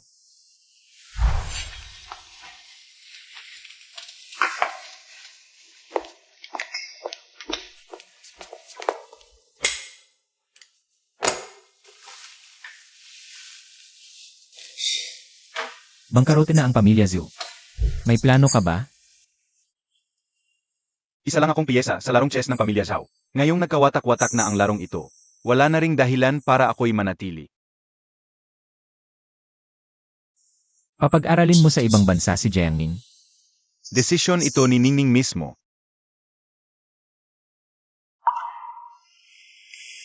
Luyan Qi. May sasabihin ako sa iyo ngayon. Pero, huwag mong sasabihin kay Jiangning. Umalis ka. Huwag mong dungisan ang libingan ng anak ko. Jihi, Jianji, Hi. 20 taong gulang pa lang si Ningning. Kung matagal siyang makukulong, sisirain ang buong buhay niya. Mayroon pa siyang kinabukasan. Ang buhay ng anak ko, wala na. Gasto ninyo ng letter of forgiveness. Sage. Si Jiangning, hindi ba hinamak niya ang anak ko? Si Jean bilang ang nasa isip at puso niya. Papaluin siya sa harap ng puntod ng anak ko ng 100 araw. Kulang man lang ng 1 araw, 1 minuto, o 1 segundo, kahit mawala pa ang buhay ko. Gagawin ko ang lahat para si Jiangning ay makulong habang buhay. Ito, CJ. Ako'y luluhod. anak. Sandali. Luhod. Luhod dito. Hindi pwede, anak. Ikaw lang ang tagapagmana ng pamilya dyan. Ipinagmamalaki ka ng nanay mo. Hindi ka pwedeng lumuhod sa isang rapist. Sino ang tinatawag mong rapist? Anak, mag-isip tayo ng ibang paraan. Paglabas ni Ningning, bubusugin natin siya ng pagmamahal. Ang pagluhod ng 100 araw, pwedeng ikamatay yan. 100 araw lang yan. Kung mabibigyan lang si Ningning ng 1 araw pang kalayaan, dapat akong lumuhod.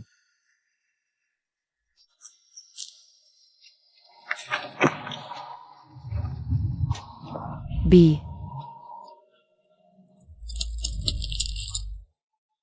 Matapang ang buhay ng lola mo. Tungkol sa bagay na ito, huwag mo siyang sasabihan. Patunay kay Ningning. Hindi rin niya kailangang malaman. Kung magtatanong ang lola kung saan ako pumunta, sabihin mo lang nitong mga araw na ito. Nagbakasyon lang ako.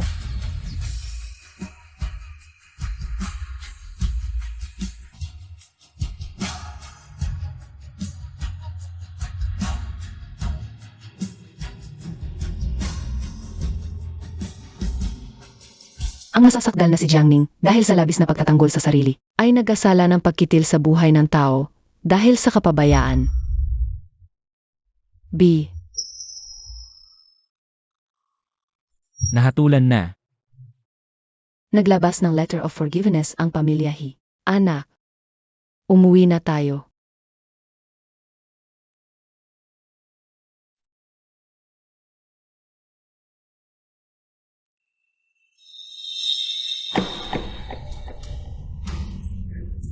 B.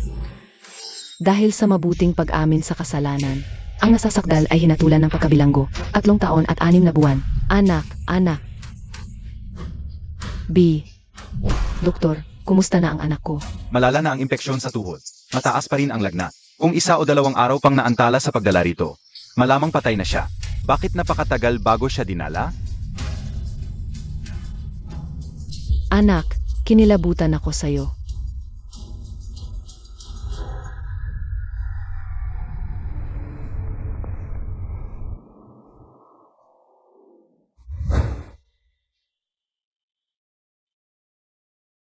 Umuulan na ng yelo. Paborito ni Ningning ang snowflake cake. Bilhan mo siya at padalhan mo. Nahihiya akong makita siya.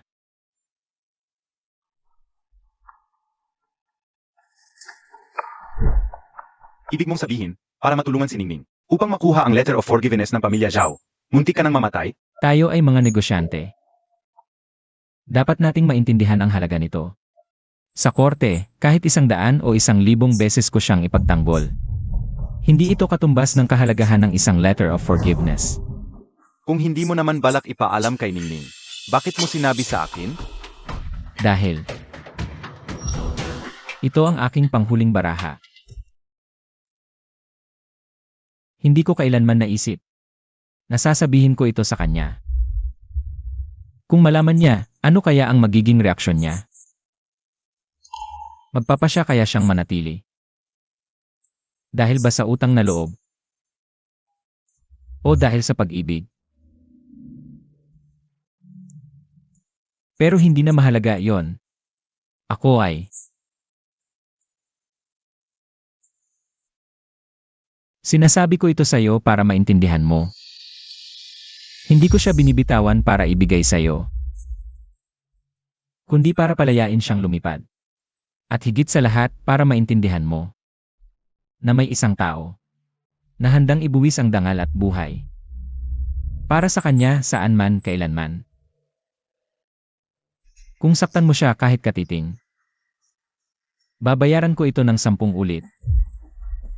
100 ulit, 1,000 ulit sa'yo.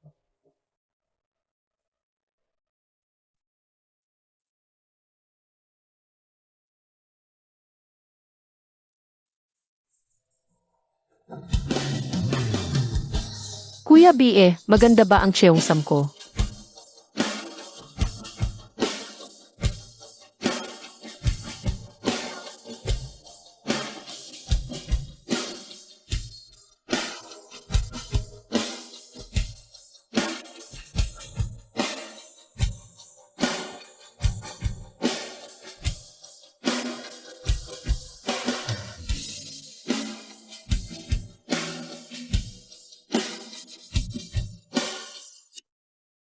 Yankee. At itong lahat isakay na sa sasakyan. Lola Song, mukhang hindi na kasya ito. Hindi mapakali ang matanda. Ito lahat ang mga daladalahan niya para kay Ningning. Naku, Lola. Mag-aaral lang ako sa ibang bansa, hindi magpapasarap. Saka, nakapagtiis na nga ako sa bilangguan. Ano pa ang hindi mo mapagkatiwalaan? Hindi talaga mapakali ang lola. Okay. Kung mas hindi mapakali si Lola, ibig sabihin mas maraming nagmamalasakit kay Ningning. Masaya pa nga ako. Ningning, huwag mong kalimutang tumawag kay lola. Sigurado. Aalis na ako. Sage. Ning, yung bagay na yon, hindi ko alam kung dapat ko bang sabihin sa kanya.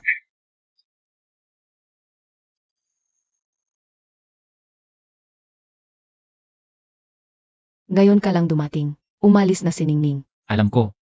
Sasamahan ko siya.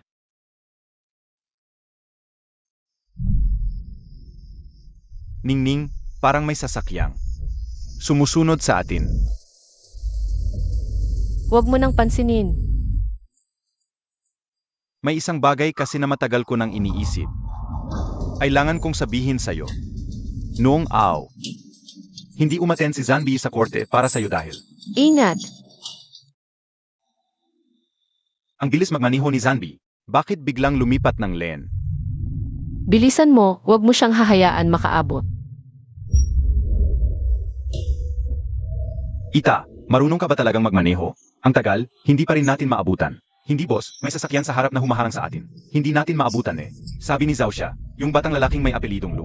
Ngayon alis ng bansa kasama ang anak ng dating pinakamayamang tao sa South Zhao. Maami silang pera, lumipat ng LAN, lampasan mo sila para sa akin.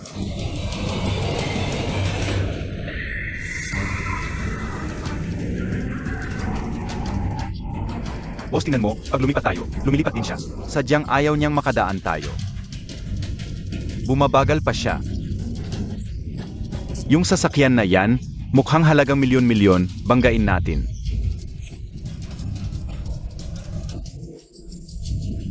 Parang bumabagal siya. Ano yung sasabihin mo kanina? Wala, sa airport na lang natin pag-usapan.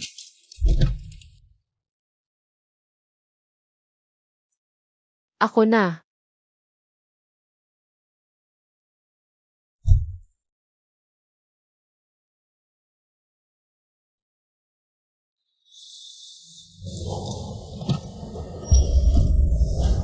Boss, pumasok na sila.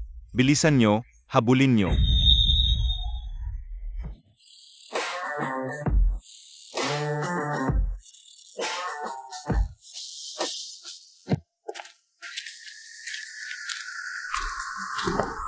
Ningning, tungkol sa nangyari sa sasakyan kanina. Hindi ko nasabi lahat. Kung hindi ko sasabihin sa'yo. Bago ka umalis, magkakasala ang konsensya ko. Sino ang nag-utos sa inyo? Kasabot mo sila, dagpin nyo siya. Palabasin nyo yung dalawa para makapagpalit ng pera. Ano pang hinihintay nyo, sugurin nyo.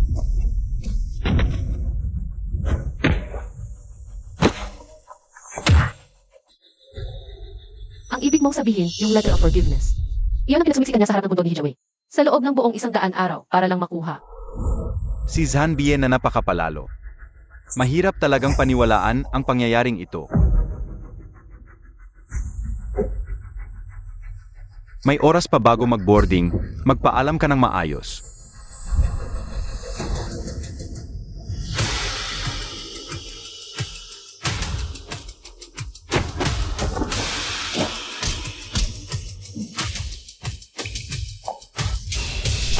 Ayoko.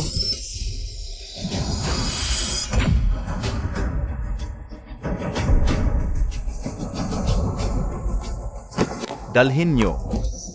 Kuya Bie, Bakit ka umiiyak? Hindi pa naman ako namamatay. Malapit nang madelay ang flight, Ningning. Tandaan mo, kahit saan ka mapunta, kung may mang-api sa'yo. Si Kuya Bie ang sasalo at magtatanggol sa'yo. hindi na ako aalis, Kuya Bie. Sasamahan kita palagi. Ningning. Mahal kita.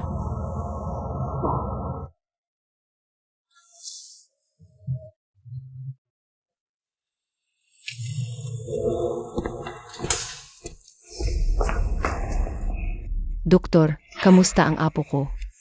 Ayong dalawa na naman? Sabi ko sa inyo, kayo na nga mayaman, bakit hindi nyo? Dagdagan ang mga bodyguard. Na-save uli siya ngayon, pero sa susunod, hindi na sigurado. Ano ulit yung mulit na yan, ma? Sa totoo lang, nitong mga nakaraang taon, mali ang pagkakaintindi ninyo kay Bie. Hindi niya kailanman pinabayaan si Ningning.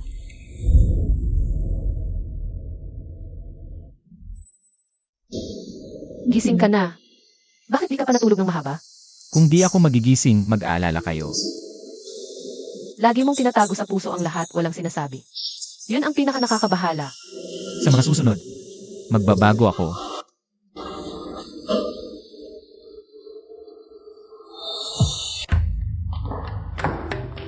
Xiao, ikaw ay pinaghihinalaan nag-utos sa iba. Nagpasagawa ng kidnapping at pananakot na nagresulta sa malubhang pinsala sa isang tao. Sumama ka sa amin. Para sa investigasyon.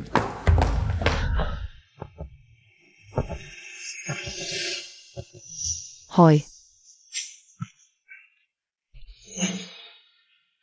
Galing sa abroad, ha? Ayoko sa mga sunod-sunuran sa dayuhan. Sampalin natin yan.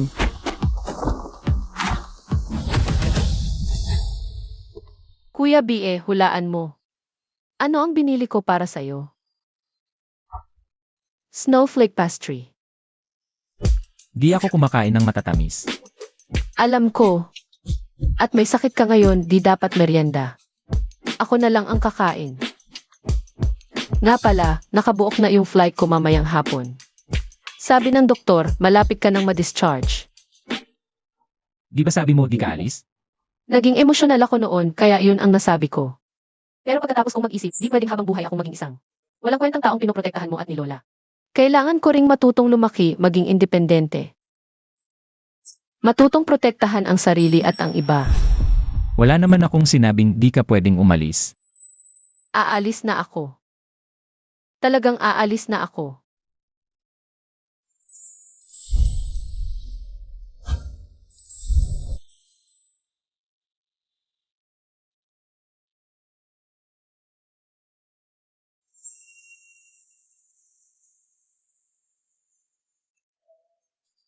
Tama na, baka tanungin ulit ako ni Lola. Kung bakit naman ang labi ko, di ko naman pwedeng sabihin. Dahil kinain ko ang snowflake pastry, di ba? Masarap na talaga. Ano? Matamis.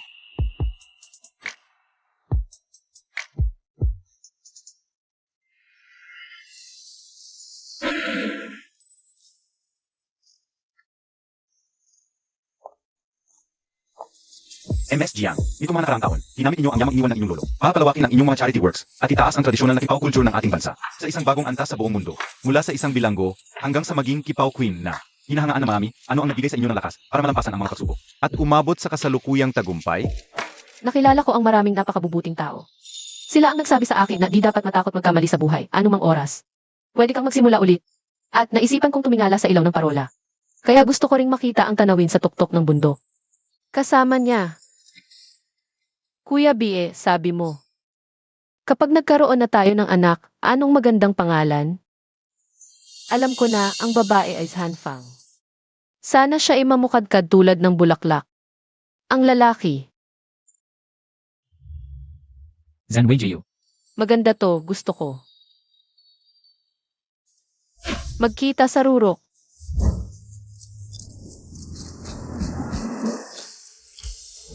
Pinakamagandang sandali, siya'y naglalaro, ako'y nakangiti.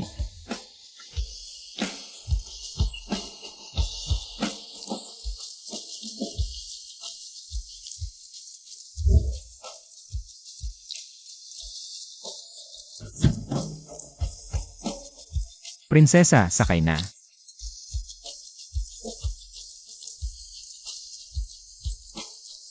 Sa hinaharap, tawagin mo akong Reyna. Mas magandang sandali, tayo'y hindi nagpapakumbaba. Magkasamang harapin ang kinabukasan.